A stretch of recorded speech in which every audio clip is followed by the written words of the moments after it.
में ही पुतिन ने कई शिकार कर डाले, ये दावा उनके दुश्मन कर रहे हैं।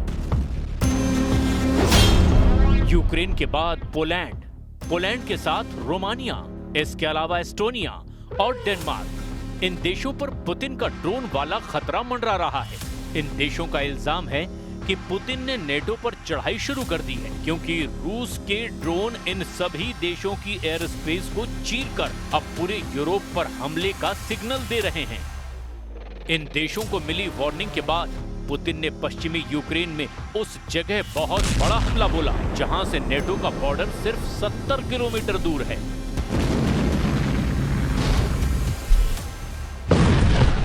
रूस ने पोलैंड बॉर्डर के करीब यूक्रेन के ल्यूव शहर पर बहुत बड़ा हमला कर दिया है।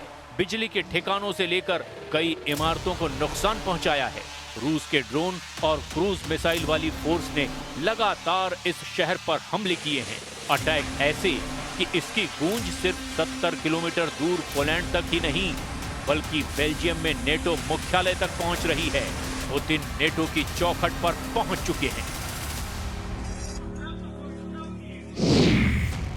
पुतिन अब नेटो और यूरोप को बताना चाहते हैं कि वो उनसे सिर्फ 70 किलोमीटर ही दूर हैं।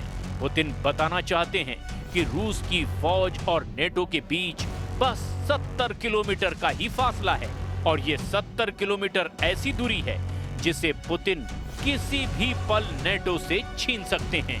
पुतिन बता रहे हैं कि 70 किलोमीटर के फासले को तय करने में उनकी फौज को 70 मिनट भी नहीं लगेंगे। अमेरिका की क्रूज मिसाइल टॉम हॉक को देखकर पुतिन बिगड़ गए हैं।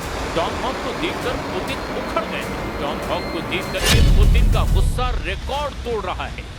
2500 किलोमीटर रेंज वाली ये क्रूज मिसाइल अब यूक्रेन को मिल सकती है, और इस मिसाइल ने रूस और नेटो के बीच तनाव को बहुत ज्यादा बढ़ा दिया।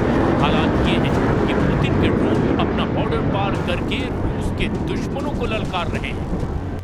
डेनमार्क की प्रधानमंत्री कह चुकी हैं कि नॉर्वे, पोलैंड और रोमानिया के बाद अब उनका देश खतरे में है, क्योंकि इन 3 देशों में ड्रोन वाली घुसपैठ के बाद अब यही पैटर्न डेनमार्क में भी दोहराया गया है। मतलब साफ है कि रूस पूरे पूर्वी यूरोप को दबाव में लाना चाहता है, और ये बात डोनाल्ड ट्रंप को भी बहुत अच्छी तरह से मालूम है।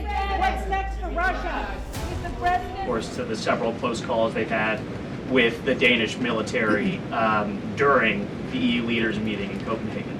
It's something the administration takes very seriously, and we are constantly monitoring it. The National Security Council here at the White House is in constant correspondence with our NATO allies, and the President speaks to many of them as well. Germany ने Putin को भड़काने वाला एक और कदम उठाया है। Germany के रक्षा मंत्री बोरिस पिस्टोरियस ने लिथुआनिया जाकर के रूस को आमने सामने के युद्ध के लिए ललकार दिया। जर्मन रक्षा मंत्री ने कहा कि बाल्टिक देशों को बचाने के लिए उनका देश बिल्कुल तैयार है, और जर्मनी इस इलाके में रूस को मुंहतोड़ जवाब देगा। इसके लिए लिथुआनिया में 2026 तक जर्मनी के 2000 सैनिक तैनात रहेंगे। पुतिन से नेटो की लड़ाई का खतरा बहुत बड़ा है। रूस से लड़ने के लिए फ्रांस पहले ही तैयार बैठा है। फ्रांस का सबसे खतरनाक जेट राफाल लगातार पोलैंड के आसमान में गश्त लगा रहा है। युद्ध का माहौल अंगड़ाई ले रहा है। ये फ्रांस के राफाल जेट हैं, जिन्हें भेजने वाले इमैनुअल मैक्रो हैं। अब पुतिन से टक्कर लेने के लिए इमैनुअल मैक्रो पूरी तरह से आगे आ गए हैं। फ्रांस दावा कर रहा है कि नेटो को रूस से वो बचाएगा। फ्रांस ने रूस को यूक्रेन के बॉर्डर पर रोकने के लिए अपने सबसे खतरनाक फाइटर जेट राफाल को पोलैंड में तैनात कर दिया है। राफाल बख्शेगा नहीं, इसकी गारंटी राफाल पर लगी मिसाइल दे रही है। राफाल के विंग टिप पर लगी माइका मिसाइल ये एयर टू एयर मिसाइल है, जो दुश्मन के विमान को 80 किलोमीटर की रेंज में मार सकती है।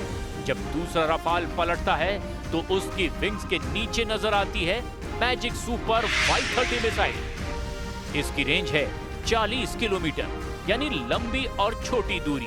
मैजिक सुपर 530 और माइका हर तरह के खतरों के लिए राफाल पूरी तरह से तैयार है, और उसके सामने इस वक्त चुनौती है पुतिन के विमानों और रूस से लॉन्च होने वाले ड्रोन को रोकने की। ये बात मैक्रो भी जानते हैं, और इस बात से डोनाल्ड ट्रंप भी बहुत अच्छी तरह वाकिफ हैं कि एक बार पुतिन ने यूक्रेन के बाद नेटो की तरफ कदम बढ़ाया तो पहला हमला बाल्टिक देशों या फिर उनके दक्षिण में ही पोलैंड पर होने का खतरा है और फिर आगे की राह पुतिन खुद तैयार कर लेंगे। पुतिन की तैयारी चौतरफा नजर आ रही है। वो युद्धाभ्यास करके समंदर से ज़िरकॉन हाइपरसोनिक मिसाइल भी फायर कर रहे हैं। उनके सुखोई 34 सुपरसोनिक बॉम्बर भी तैयार कर दिए गए हैं। रूस और बेलारूस अपनी सेनाओं के बीच तालमेल बढ़ाने के लिए किसी भी हद तक जाने को तैयार हैं। पोलैंड इस तैयारी का सबसे बड़ा नुकसान उठा सकता है, इसकी आशंका पूरे नेटो को है। पुतिन की सेना ने 3.5 साल के युद्ध में सबसे खतरनाक अटैक की तैयारी शुरू कर दी है।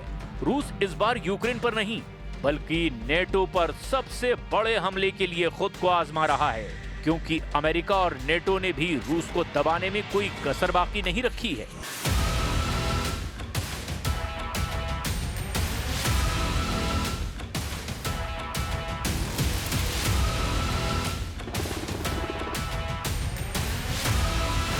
अमेरिका के उपराष्ट्रपति जेडी वेंस ने जब से यूक्रेन के लिए टॉम हॉक का नाम लिया, पुतिन का मूड बिगड़ गया है।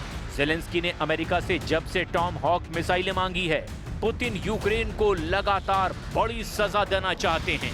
टॉम हॉक के ऐसे वीडियो यूक्रेन का हौसला बढ़ा सकते हैं, लेकिन वो ये भी जानता है कि पुतिन का गुस्सा अब रिकॉर्ड तोड़ रहा है और इसका पहला निशाना यूक्रेन के बाद पोलैंड बन सकता है, क्योंकि लीव पर हमला करके पुतिन साफ साफ बता रहे हैं कि नेटो और यूरोप को मैसेज साफ है कि वो उनसे सिर्फ 70 किलोमीटर दूर है। पुतिन ने बता दिया कि उनके और नेटो के बीच अब बस 70 किलोमीटर का ही फासला है और ये 70 किलोमीटर ऐसी दूरी है जिसे पुतिन की फौज कभी भी नाप लेगी तो नेटो घुटनों पर आ सकता है। पुतिन बता रहे हैं कि 70 किलोमीटर के फासले को तय करने में उनकी फौज को 70 मिनट भी नहीं लगेंगे और इसीलिए अक्टूबर का महीना यूक्रेन और रूस के बीच नहीं बल्कि पुतिन और नेटो के बीच तनाव बढ़ा रहा है और इस महीने के आने वाले दिन बहुत अहम होने वाले हैं।